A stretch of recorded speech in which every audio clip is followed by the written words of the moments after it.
Olá, gente. E eu estou aqui com o Daniel Maída. O Daniel é bacharel em computação pela UFPE e hoje é Gameplay Engineer na Wildlife Studios, uma empresa de desenvolvimento de jogos, mas já com um escopo global. Daniel, prazer enorme ter você aqui comigo e muito obrigado por tirar um pouco do teu tempo aqui no sábado para conversar, cara. Ô Marcelo, obrigado pela apresentação. Fico honrado de estar aqui. Muito obrigado pelo convite. Espero que eu possa contribuir um pouquinho aí para tirar algumas dúvidas aí do pessoal ou para contar a minha história, né? Como diz o outro, vamos começar do começo, né? Como é que você se interessou por computação? Cara, eu sempre gostei de computador, assim. O computador uma ferramenta assim que sempre me trouxe muita curiosidade pelo poder, né? Do computador, dá para fazer muita coisa. Eu tive o privilégio de poder mexer no computador desde criança. Meu pai também sempre foi um entusiasta de tecnologia. Sempre tive contato com o computador, né? Desde os 7 anos de idade. Mais para brincar um pouco, jogar, descobrir algumas coisas. Na adolescência, me interessei um pouco por robótica e também um pouco por desenvolvimento de jogos, mas naquela época era bem rudimentar, né? Usando engines que eram sem programação, era mais arrastar uns bloquinhos para lá, para cá e ver o que saía.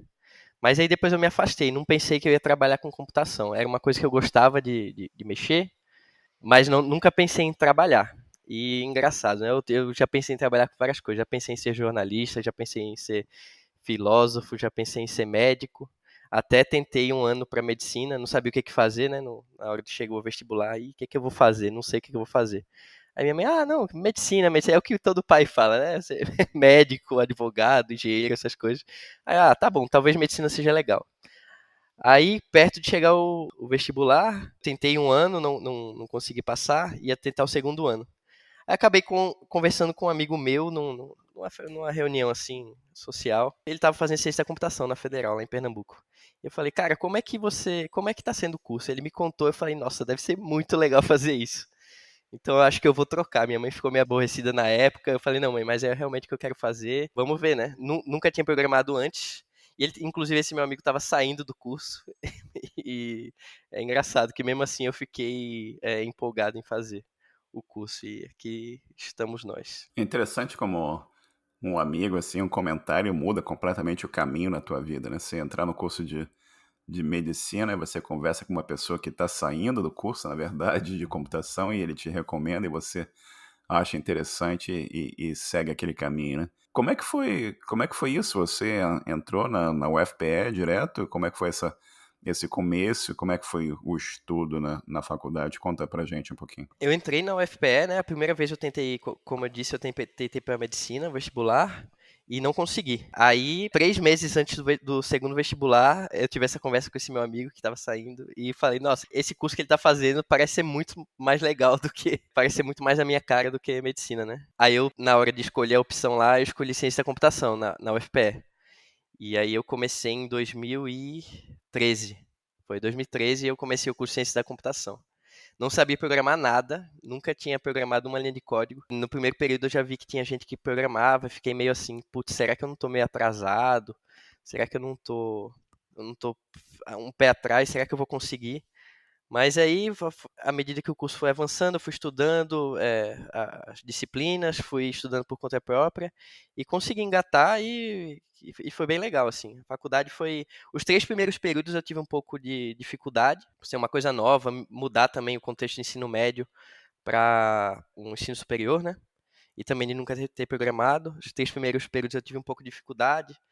Na época, eu não gostava tanto de matemática. Hoje em dia eu gosto muito de matemática, é engraçado isso. Mas aí fui pegando gosto pelo curso, pegando gosto pelas cadeiras de matemática, pegando gosto pelas cadeiras de programação e consegui evoluir bem no curso. Foi um curso lá da UFPE, no Centro de Informática da Federal.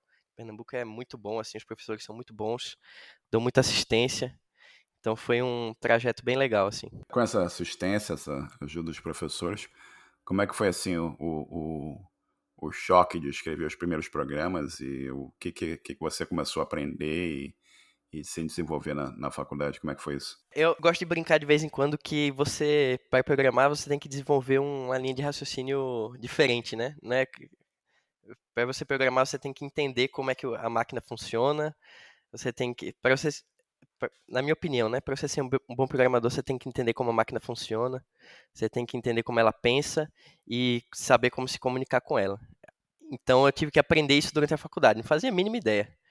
E aí, como é que eu faço isso? Como é que eu faço aquilo? Desde o Hello World até fazer um sisteminha de básico, rudimentar de banco, dessas coisas. E foi bem engraçado, né? Porque você vai acompanhando esse, esse crescimento da linha de raciocínio de programação. E no começo parece tudo muito difícil, muito impossível. Quando você vai evoluindo, você, você vai olhando para trás e vai pensando assim, meu Deus do céu, como é que eu me enrolava nessas coisas tão básicas assim, né? E, e isso que eu também gosto de programação de computação, porque é uma coisa que você sempre vai evoluindo, você sempre vai descobrindo coisas novas, vai descobrindo como pensar de uma forma diferente e sabendo se comunicar com a máquina de uma forma mais fluida, né? Mais fluente. E como é que foi a saída da faculdade, universidade, até a chegada ao primeiro emprego na área? Como é que foi isso? Conta um pouquinho pra gente. Desde o começo da faculdade, eu sempre me envolvi com programas de bolsa de estudo, né? Então eu meio que sempre trabalhei, mesmo que na parte, às vezes científica, às vezes estágio em empresas privadas, eu sempre trabalhei, mas nunca em jogos. Sempre, um sisteminha de RH, um sisteminha sei lá, de imobiliária, essas pesquisas em engenharia de software.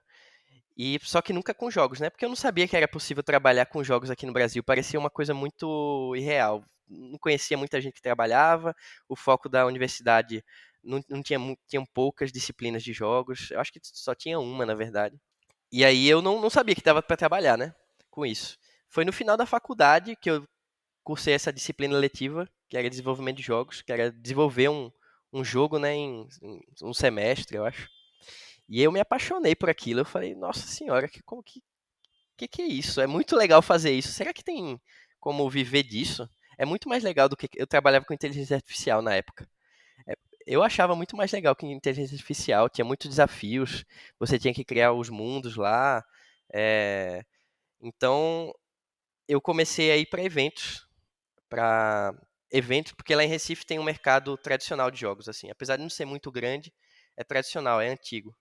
As primeiras empresas de jogos que apareceram no Brasil foram lá em Recife, lá em Pernambuco. E algumas delas estão lá até hoje.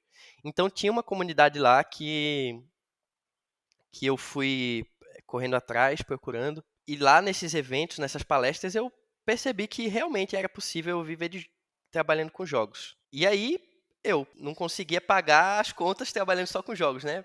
Porque eu não consegui nenhum emprego na época. Só que eu fui desenvolvendo em game jams, né, hackathons, que em um final de semana você desenvolve jogos. Eu fui desenvolvendo isso e chamou a atenção de umas empresas da área. E aí eu consegui meu primeiro emprego numa empresa independente, né, que a gente chama de indie. E aí comecei minha carreira, né? Não dava para pagar as contas totalmente, eu tive que continuar na outra empresa trabalhando meio período nessa empresa de inteligência artificial e meio período nessa empresa de jogos, até que eu fui conseguindo desenvolver mais e mais e mais e mais e conseguir oportunidades que permitiam que eu trabalhasse só com jogos, que era realmente a paixão que eu descobri. E aí, desde então, eu nunca mais saí dessa área. E essa oportunidade inicial já foi na Wildlife Studios ou foram outras empresas? Não, foram outras empresas, bem menores. Acho que na época tinha 5 funcionários na empresa. A gente trabalhava para uma. Era uma empresa que os donos eram publicitários. E eles eram muito bons vendedores, e eles conseguiram fazer um pitch para um estúdio de animação canadense, que eu acho que chamava Tin Man Creative, o estúdio canadense, né? E o nome da empresa que eu trabalhava, que ela não existe mais, era Gorlami Studios. E aí era uma empresa, eu acho que tinham 5 pessoas, assim, no total. Só tinham 2 programadores, eu era um deles, e aí eu trabalhava meio período nessa empresa, né? Foi essa a primeira oportunidade. Depois dessa empresa, eu consegui uma oportunidade melhor num estúdio que chamava Manifesto, ele existe ainda, chama Manifesto Studios, lá em Recife. E nesse estúdio eu passei mais ou menos um ano também. Depois fui para Coco Games, que é um estúdio de outsourcing lá em Recife. E aí sim, eu consegui minha oportunidade na Wildlife Studios. E eu tô há 1 ano e meio, mais ou menos, trabalhando na Wildlife Studios. O que faz um gameplay engineer? Que você é um gameplay engineer, né? Hoje na Wildlife Studio. O que você faz no teu dia a dia?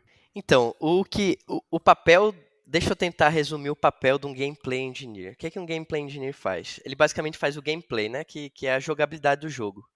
Então, a gente tem num time de jogos, varia muito, né, do tamanho dos jogos. Tem jogos até que tem uma orquestra dedicada, orquestra de som dedicada para o jogo, mas eu vou falar num contexto menor. Tem geralmente os engenheiros que trabalham com o cliente, tem os engenheiros que trabalham com back-end também, às vezes os engenheiros que trabalham com o cliente também trabalham com a parte de servidor. Tem os game designers que fazem o jogo, que pensam em como o jogo vai ser divertido.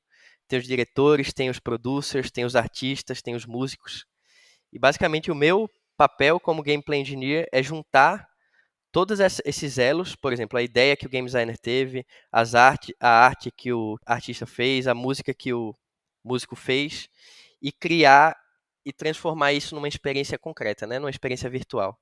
Então, basicamente, o que eu faço é criar o mundo do jogo, fazer o personagem se movimentar, fazer as habilidades dos personagens, fazer o código multiplayer, implementar os sons, implementar os sistemas, loja de jogo, todas essas coisas, entendeu? Eu faço tudo isso, mas o que eu sou especializado é em gameplay, que é a parte de você realmente criar o mundo do jogo, criar as regras do jogo, né? E tudo isso é feito através de programação? Como é que é o ferramental que você usa para conseguir juntar esses, vamos dizer assim, esses pedaços diferentes do que vai, no final das contas, formar o jogo? Tudo por programação. A gente usa as game engines, né, que são motores de desenvolvimento de jogos, que basicamente são um conjunto de ferramentas que permite você gerar um executável de um jogo, né, para diferentes plataformas, seja mobile, seja console, seja Apple Watch, seja qualquer coisa. Nessa ferramenta, nessa engine, ela possui diferentes funcionalidades, né? A gente pode colocar os assets, que são, sei lá, os MP3, as tracks de música, os JPEG, os PNGs, que são as coisas de áudio, os clipes de áudio não, desculpa, de arte, os clipes de animação, e também a parte de scripting, né? Que é a parte que eu mexo. É a parte de você controlar tudo isso. Ah, quando é que eu vou carregar um modelo 3D? Quando é que eu vou tocar uma determinada animação? Quando é que eu vou ativar ou desativar uma luz dentro do jogo? Se o jogador apertar um botão, como é que eu vou reagir? A engine, ela meio que centraliza tudo isso num ambiente só de desenvolvimento. E a que a gente usa, algumas nem precisam realmente de código, né? Mas a que eu uso, ela precisa, é a Unity, mas tem outras diferentes também. Tem Game Maker, tem Unreal Engine, tem várias. E vocês estão trabalhando com C++, C Sharp, Lua? O que vocês estão usando em termos de linguagem de programação? Para Unity, a gente usa C Sharp, mas a Unreal, por exemplo, ela usa C++. Em algumas engines proprietárias também, como a Frostbite da EA Games, ela usa C++. Eu acho que a engine da Supercell também, que é uma outra empresa bem famosa de jogos mobile, ela também usa C++. Mas no contexto que eu trabalho, a gente usa C Sharp para Unity, né? Mas também quando você vai fazer servidor de jogo, varia bastante. A gente usa lá na Wildlife, a gente usa Golang. E como é que a necessidade de você entender, ter um bom conhecimento de matemática e física para você conseguir desenvolver esse trabalho com jogos? Conta um pouco pra gente, por favor. Tem essa necessidade que eu acho bem divertida, inclusive. Como eu falei, eu não era muito bom em matemática no ensino médio. Eu nem gostava muito de matemática no ensino médio, nem no começo da faculdade, mas foi uma coisa que eu fui desenvolvendo uma paixão, porque eu fui entendendo. Antes eu não entendia muito para que aquilo servia, né? Mas especificamente para jogos, como a gente está falando de um mundo 2D ou 3D, a gente pensa diretamente em vetores, né? Sistema de coordenadas, em vetores. Então, por exemplo, para você fazer um personagem se mover numa direção, você tem que calcular o vetor, por exemplo, para onde aquele personagem está olhando e também aplicar uma força de movimentação ou de velocidade para aquele personagem se mover, ou até mesmo para fazer alguns cálculos de ângulo ou de órbita. Isso tudo depende muito do jogo que você está fazendo, mas o uso da matemática oferece muitos atalhos para o desenvolvimento de jogos, né? E às vezes economiza muito a parte de processamento, que se você não usasse matemática, você teria que fazer um outro cálculo, até uma gambiarra estranha para chegar no objetivo que você gostaria. Conta pra gente um pouco sobre como é que criar um produto que você esse produto vai ser usado por milhões de pessoas, né? Que você mencionou para mim o Mystery Mansion, né? E eu imagino aí que vocês têm uma equipe criando os diferentes componentes. Como é que é a complexidade, como é que é o trabalho do dia a dia para produzir alguma coisa que vocês sabem que vai ser usado por milhões de pessoas? Olha, é bem complexo, tá? Uma coisa que eu geralmente falo é que a indústria de jogos, ela tá no campo de entretenimento, né? Ela é muito mais próxima da indústria de filmes, de livros, de séries, de música, do que de, por exemplo, um aplicativo de banco, ou um Uber da vida, ou um 99, ou um Mercado Livre, ou qualquer coisa desses outros mercados aí. Ele é mais próximo da indústria de entretenimento, né? E na indústria de entretenimento, você nunca sabe se as pessoas vão gostar realmente do que você está fazendo. Claro que a gente coleta uns dados para ter alguns indicativos, mas e também pesquisa bastante e vê as tendências de mercado, mas a gente nunca sabe se vai dar certo, né? Nunca sabe se vai dar certo aquela coisa que você está criando.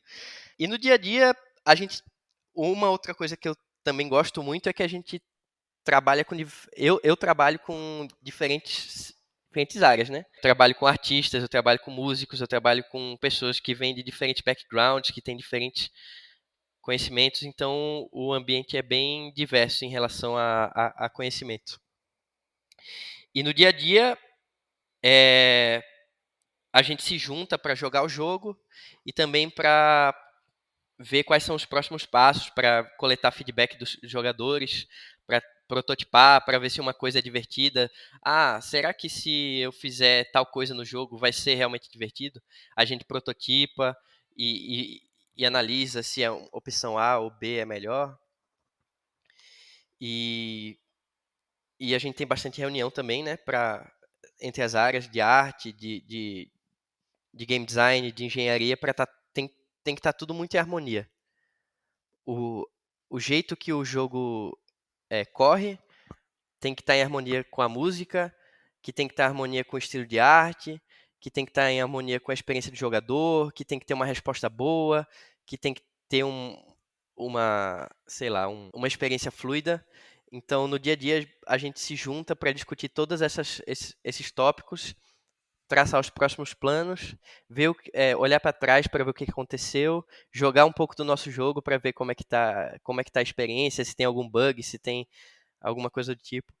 Então, basicamente, é sempre, todo dia, a gente analisa o estado que está e analisa os próximos passos, né? Conta pra gente um pouco sobre a parte de teste, né? Que você certamente deve ter testes automatizados, mas vocês devem ter testes com múltiplas plataformas diferentes, né? Você tem um jogo que vai ser liberado aqui para plataformas diferentes. Como é que funciona testar isso tudo? É tudo automatizado? Tem uma parte de teste manuais também? Como é que funciona isso? Então, Marcelo, tem algumas coisas que dá para usar teste automatizado, principalmente na parte do back-end. Na parte de gameplay não dá para testar muito porque é uma coisa mais subjetiva, né? Você não é como se você, porque diversão e experiência de jogador não é uma coisa ah, é uma coisa subjetiva, então não tem como você rodar um teste para ver se chegou em determinado objetivo. Então a gente tem vários testes manuais.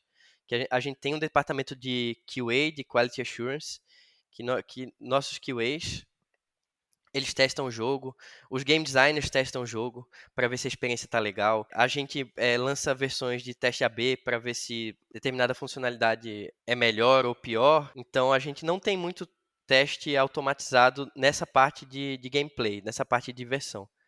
Sim, mais na parte de back-end. A parte de gameplay mesmo é uma coisa mais de feeling.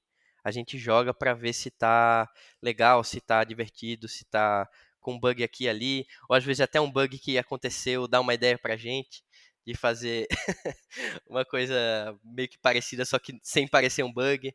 Então é muito mais. Nessa parte, nesse meu contexto, é muito mais teste manual, assim. Explica um pouquinho para nossa audiência o que é um teste AB e qual a importância disso na produção do produto que está sendo criado. Um teste AB é basicamente o seguinte: às vezes a gente não tem certeza se uma determinada escolha é melhor ou pior. Por exemplo, vou falar aqui no contexto de anúncios, tá?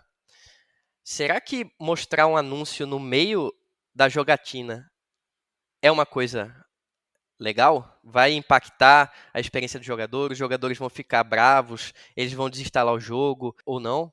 Então, o que a gente faz é o seguinte: a gente pega e fala, tá, vamos testar para coletar os dados para ver o impacto dessa funcionalidade sem impactar todos os jogadores. A gente só quer impactar, por exemplo, 25% dos jogadores com essa funcionalidade para ver o que, que vai dar. Então, a gente pega, cria os grupos de controle e só ativa essa funcionalidade para 25% de jogadores. Depois a gente coleta as métricas para ver o que, que aconteceu, se muita gente desinstalou o jogo por causa disso, se esse grupo que tinha, por exemplo, esse anúncio no meio da jogatina ficou mais bravo, ou gastou menos no jogo.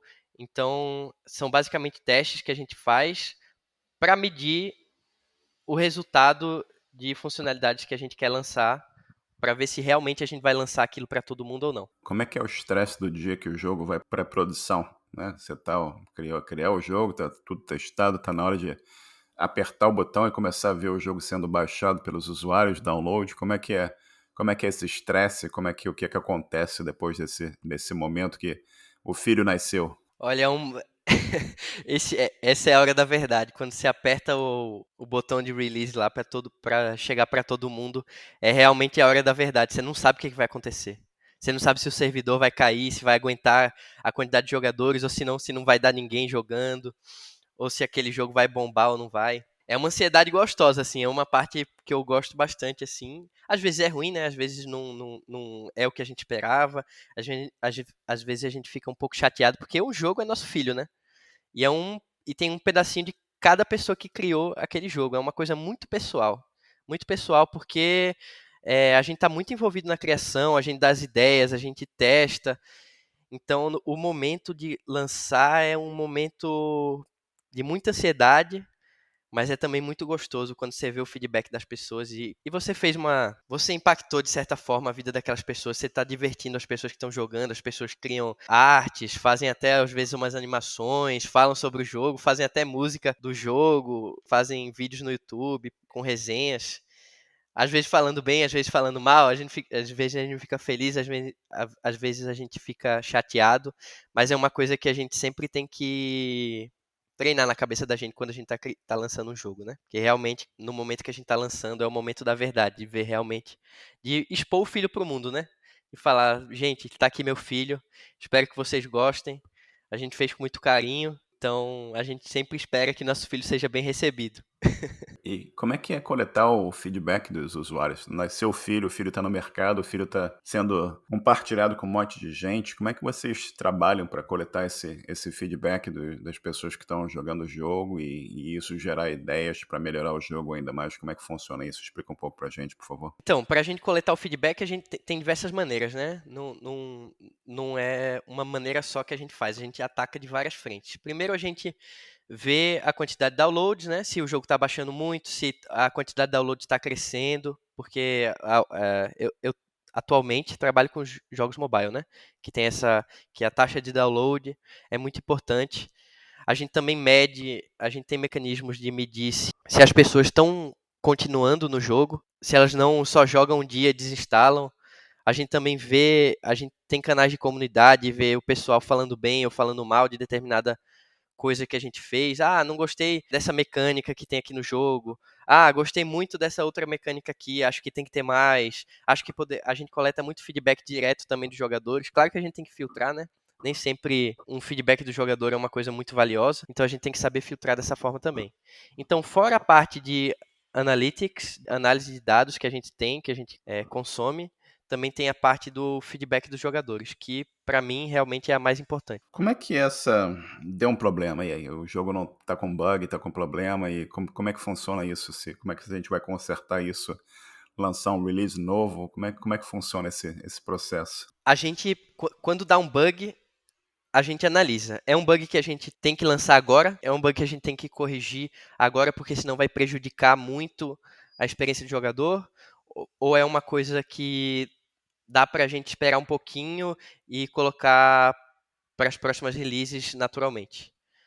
Quando é uma coisa, por exemplo, a loja não está funcionando, os jogadores não conseguem conectar nas partidas, tal personagem está quebrado, está prejudicando a experiência dos jogadores. Aí são coisas que a gente para e tem que resolver na hora e lançar uma versão o mais rápido possível. De vez em quando a gente consegue resolver só pelo lado do servidor, né? Mas quando é uma parte realmente que o erro está no cliente do jogo, aí a gente tem que lançar uma atualização, um patch, ou às vezes até deixar o jogo fora do ar um tempinho para corrigir isso. Para saber que isso está acontecendo, a gente tem diversos monitores também, né? A gente tem os monitores de saúde dos servidores, a gente tem o nosso departamento de comunidade, que os jogadores reportam muito, né? Por exemplo, quando o jogo tá fora do ar, por exemplo, a galera começa a falar: Ah, meu Deus do céu, tá fora do ar o jogo. O que que tá acontecendo? E a gente, ai, tá fora do ar o jogo. Vamos ter que resolver isso aí.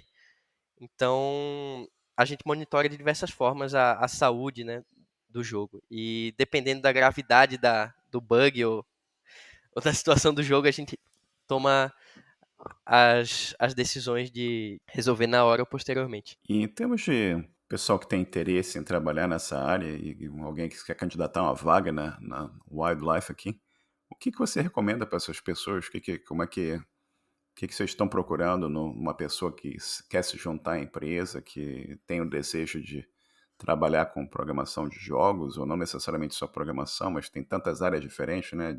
Você descreveu pelo menos aqui umas 10 áreas diferentes, né? Gerenciamento de comunidades, comunicação, testes, design, tem toda a parte artística também, né? O que você recomendaria para as pessoas que têm interesse em entrar nessa área de jogos em geral? Olha, independente da área que você quer entrar, você tem que fazer jogos, você tem que experimentar, você tem que fazer seus protótipos, você tem que fazer jogos pequenos, ou até mesmo clones de jogos que já existem. Por exemplo, não sei por onde começar.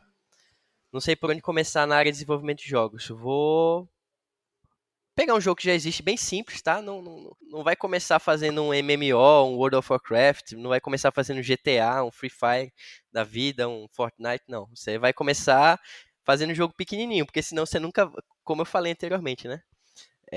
Fazer um jogo, dependendo do tamanho, demanda muita gente, e muito esforço, e muita pesquisa, e muito dinheiro também. Então, para quem está começando, é bom ou se junta com um amigo que tem interesse também, ou vai na internet e procura grupos de desenvolvimento de jogos, ou vê vídeo no YouTube tutorial.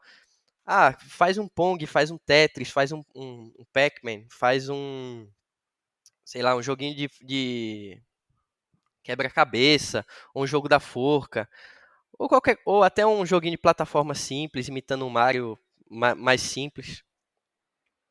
Então, a dica de ouro é: faça jogos, porque aí você vai poder mostrar para a empresa que você passou por toda a etapa de desenvolvimento de um jogo até finalizar aquele jogo. E também estudar as engines que são mais usadas no mercado, né? Por exemplo, Unity e Unreal são duas engines que são bastante usadas no mercado. E basicamente a dica é essa: faça jogos, participe de game jams, participe de fóruns online, discuta bastante com a comunidade e aí aplique para várias empresas. Comece pequeno para depois ir crescendo. Excelentes recomendações aqui. Que, em geral, no grupo lá do Telegram, a gente vê as pessoas perguntando assim: como é que eu faço para criar o Uber? Né? Eu acho que é importante as pessoas entenderem que essas coisas todas têm uma complexidade grande também, como você disse, requer mais do que só uma pessoa trabalhando, o investimento é alto também, a infraestrutura que você precisa ter, o ferramental que você precisa ter, tem toda uma complexidade. Então é importante começar pequeno e agregando conhecimento e evoluindo também, né? É bastante importante isso. E como é que tem sido para você, pessoalmente, e para o estúdio aí também, essa época da pandemia que a gente está, e como é que está sendo trabalhar, colaborar e desenvolver produtos em equipe, né? Uma equipe grande, trabalhando todo mundo junto durante essa época da pandemia. Como é que tem sido isso? Olha, a minha opinião pessoal é que, por se tratar de uma indústria de entretenimento, eu gosto de estar perto das pessoas, né? É uma coisa bem humana, assim. Você conversa, você vê a expressão das pessoas, você tem ideias rabiscando no papel, escrevendo num quadro, ou até jogando uma bolinha na parede. São coisas que dá pra. Eu acho que flui bem melhor estando com as pessoas presencial. Mas, tanto a Wildlife agora, eu acho que a gente já está há 2 anos trabalhando remoto, né? A pandemia já. Porque tá há tanto tempo essa pandemia que não dá nem para manter o tracking, mas começou em 2020, né? Então a gente já está há 2 anos trabalhando remoto. Para a área foi muito bom, porque muita gente ficou em casa e muita gente jogou, então o mercado cresceu muito, apesar de ser uma coisa muito triste, né? A pandemia, e que eu acho que não justifica o crescimento do mercado ou coisa do tipo. Na pandemia, a área de jogos está crescendo muito, muito mesmo. E as oportunidades, tanto para trabalhar aqui no Brasil quanto para trabalhar fora, elas foram. As barreiras foram quebradas, né? Então a gente. Todo mundo recebe muita oferta para trabalhar fora, para trabalhar remoto. Então é uma coisa que dá para trabalhar remoto em desenvolvimento de jogos e muitas empresas adotaram o modelo totalmente remoto, mas não é uma coisa que eu pessoalmente gosto muito. Eu gosto de ter o contato com as pessoas, eu gosto de ver as emoções das pessoas, ver as reações, de construir um jogo junto com o time, porque isso é muito importante. A harmonia do time e a dedicação do time para o jogo reflete muito, muito, muito no produto final. Você está lidando aí com tecnologia de ponta, né? Você está lidando com coisas extremamente interessantes. Mas tem alguma coisa na área de tecnologia que você admira, mas que você não necessariamente trabalha com hoje, mas que você gostaria de estar trabalhando e por quê? Olha, gostaria de estar trabalhando jogos mesmo, porque eu amo trabalhar com jogos, mas eu também gosto muito de mexer com Arduino, com hardware. Tanto para fazer experiências de hardware de jogo, assim, bem simples, né? Tem um produto que eu vi quando eu fui para uma exposição de tecnologia que ele chama Line Wobbler, que é basicamente uma fita de LED que você tem um joystick de mola e você consegue. E o seu personagem um, é um LED. E você consegue ir andando com aquele personagem, né? Claro que acendendo outros LEDs. E você vê seu personagem andando na fita de LED, tem obstáculos no meio. Então essas experiências de diversão por hardware mais simples são coisas que eu gosto muito como hobby, como entusiasta. Não tenho tido muito tempo ultimamente de mexer com Arduino, com Raspberry, mas são coisas que eu acho bem interessantes, assim. Você olhando a indústria de jogos e pensando aí de realidade virtual e tantas outras coisas interessantes acontecendo, inteligência artificial e tudo mais, como é que você acha que essa indústria de jogos vai evoluir? Que tipo de demandas vão pintar para os profissionais dessa área? Olha, Marcelo, eu acho que o meu objetivo como engenheiro de jogos é divertir as pessoas, é trazer experiências legais como eu tive, assim, né? Videogame é uma parte bem importante na minha vida. Eu acho que divertir as pessoas, pra mim, é a parte mais importante. Claro que tem uma tendência que está surgindo, principalmente com esse conceito do metaverso, é aumentar a imersão das pessoas através de realidade virtual, de realidade aumentada nos jogos. Isso eu acho uma parte bem legal. O que eu tenho um pouco de medo é disso não ser saudável para a vida dos jogadores, né? Porque a gente, apesar de tudo, a gente ainda tem que ter uma vida real, a gente tem que ter ainda relações humanas, relações sociais humanas, então eu acho que não dá para ir tudo para uma realidade virtual assim. Mas eu acho que em tendência na área de jogos, realmente, apesar de ainda ser muito difícil programar para VR, principalmente por causa da demanda de processamento e também da acessibilidade, né? Você ter um kit VR é muito caro hoje em dia, então não é todo mundo que consegue adquirir um desses. Mas eu acho que a tendência são duas. Primeiro, alcançar várias pessoas, né? Então, o mercado mobile É um mercado que teve muito sucesso por causa disso, né? Quem é que hoje em dia não tem um celular na mão? Quem é que hoje em dia não tem um celular em casa? A acessibilidade aos aparelhos celulares vem crescendo cada vez mais, então o alcance que os jogos de celular têm são muito maiores que os alcances, por exemplo, um jogo de um PS5 ou um Xbox tem. Então eu acho que a indústria mobile vai crescer bastante e eu acho que num futuro não tão distante, eu acho que essa imersão através de realidade virtual, quando se baratear, vai também atingir bastante gente. Essa é uma indústria em constante evolução e transformação e crescimento, né? Que é uma coisa realmente muito interessante mesmo. Como é que você vê a diferença da indústria de jogos no Brasil e fora do Brasil, né?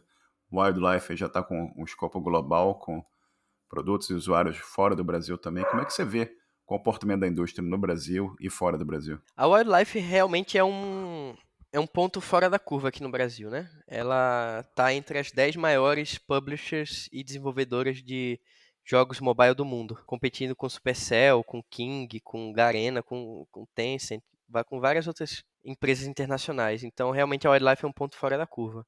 Aqui no Brasil, eu vejo que a gente tem muita capacidade, principalmente a gente enxerga no campo das empresas independentes que fazem jogos menores e jogos de muita qualidade. A gente já tem estúdios como a Behold, como a Rogue Snail, como a Joy Masher, que são empresas pequenas que desenvolvem jogos de altíssima qualidade e que fazem bastante sucesso. Mas, assim, é difícil comparar a indústria brasileira com a indústria internacional. É uma indústria que está a área de jogos está crescendo muito aqui no Brasil. Isso é uma coisa muito legal. Até mesmo quando eu não comecei há muito tempo atrás, uns 4, 5 anos atrás, mas eu vejo que já evoluiu bastante. Mas lá fora já é um mercado que é tradicional, né? Já tem empresas de grande porte, os profissionais de lá já são profissionais veteranos que trabalham há 20, 30 anos na indústria. E geralmente os profissionais que vão crescendo aqui no Brasil têm essa evasão de cérebros, né? Eles vão para a indústria de fora. Então não fica muita gente aqui para ensinar o pessoal a começar. Mas isso está mudando um pouco, e tanto que pelo menos eu e outras pessoas que eu conheço também começaram do zero, também começaram com a ajuda de pessoas, com desenvolvedores daqui, com empresas daqui. Então realmente é um mercado que é promissor, que está crescendo aqui no Brasil, mas ainda está bem atrás do mercado internacional, principalmente na parte de desenvolvimento tecnológico, de experiência de mercado, todas essas outras coisas. Mas é um mercado que eu tenho esperança que vá crescer bastante e que a gente, em determinado momento, vai conseguir chegar bem próximo a como as outras empresas trabalham lá fora. E o quão fácil está sendo encontrar profissionais no Brasil para essa área, para ajudar empresas como Wildlife e outras a irem para frente? Olha, o que a gente tem aqui no Brasil é muita gente que está começando, muita gente iniciante. Então, às vezes, não é tão fácil de achar profissional. E a demanda por profissionais mais qualificados é muito alta mesmo. Você vê, até aqui no Brasil, muita gente recebendo ofertas o tempo todo, porque é um mercado que, como eu disse, está crescendo muito e a demanda por profissionais é muito alta. Então, a oportunidade também é muito alta. Às vezes é difícil achar porque falta. Tem muita gente que está muito no comecinho ainda, então não dá para contratar para uma posição que demandaria mais experiência. Mas tem empresas que estão começando agora e precisam dessas pessoas também que em estágio de aprendizado. Resumindo, o que eu falei tem mercado, tem oportunidade e tem demanda. Então é uma área bem boa. E se alguém está ouvindo o nosso episódio aqui e ficar super animado ou animada e quer começar a programar hoje mesmo, trabalhar hoje mesmo, o que é a primeira coisa que você recomenda essa pessoa fazer? Uma coisa para ela começar a fazer hoje mesmo. Olha, fazer hoje mesmo, baixa uma engine que você tenha mais familiaridade, né? A Unity trabalha com C Sharp, a Unreal trabalha com C++. Caso você não tenha familiaridade com programação, baixa uma engine que não precisa de programação para você fazer as coisas básicas, por exemplo, um Game Maker ou um Construct, e comece a fazer um jogo simples. Faz um clone de um jogo, de um Pong, de um Pac-Man, de um Tetris, que você vai começar a pegar o feeling e ver se isso é realmente o que você quer, e se isso for o que você quer, você vai ter várias surpresas boas e você vai ficar apaixonado pela área. Então, a dica de ouro, como eu falei anteriormente, é comece a fazer um jogo agora mesmo. Se você não sabe programar e quiser programar, comece a programar, vá aprender programação. As linguagens que, como eu disse, que são mais usadas são C Sharp e C++, e comece a fazer seus jogos. E participar de comunidades e trocar experiências e tudo isso. Não foi uma palavra só, né, Marcelo? Desculpa, mas não deu para simplificar tanto. Não, perfeito, eu entendi, sim. E que às vezes a gente conversa lá no grupo, né? E você tem bastante gente, como você falou, muita gente tentando começar na área, muita gente tentando entender qual o caminho.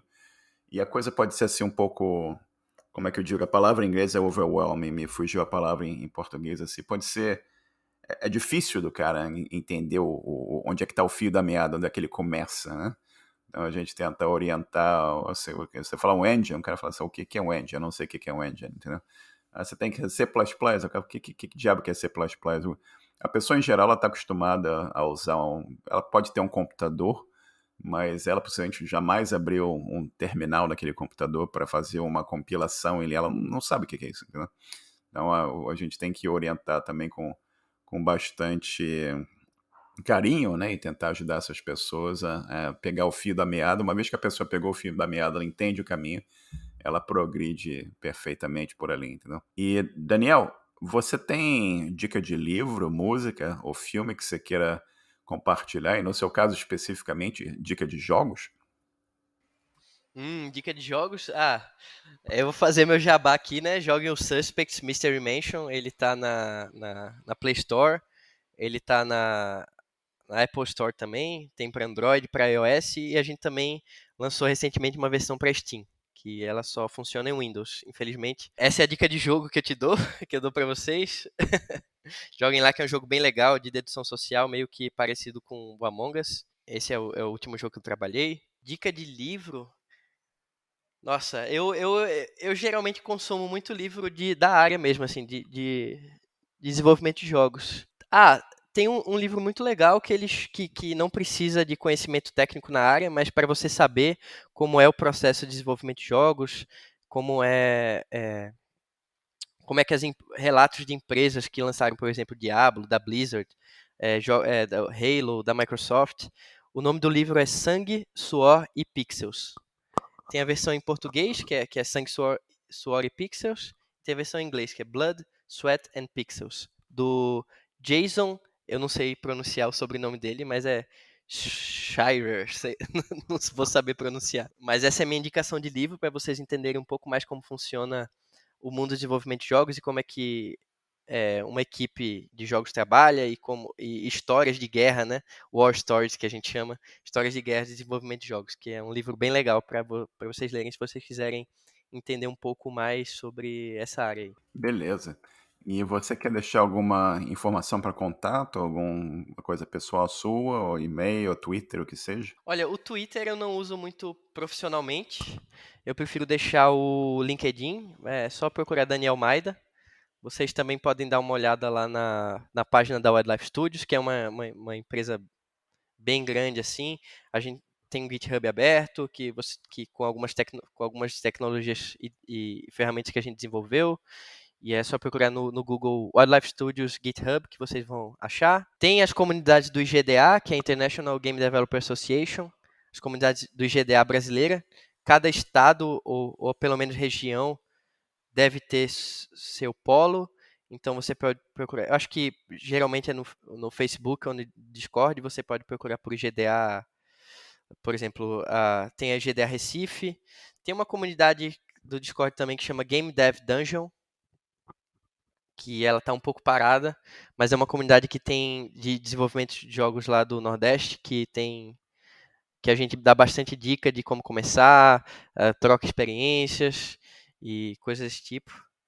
Mas eu acho que basicamente são essas aí, os pontos de contato. Beleza. E Daniel, hoje é sábado aqui, para você já são 3 horas da tarde. Eu queria novamente aqui te agradecer, cara, pelo teu tempo e compartilhar toda essa tua história e tua experiência aqui com a gente, com nossos ouvintes. Muito obrigado e um sucesso enorme para você e tudo de bom, cara. Forte abraço. Marcelo, muito obrigado pela oportunidade, pelo convite. Me sinto honrado podendo falar um pouco dessa área que eu gosto tanto. É isso aí. Boa sorte, gente que está começando aí com o desenvolvimento de jogos. Realmente é uma área muito legal e tenho certeza que vocês vão gostar. Valeu, abração. Chegamos ao final de mais um episódio.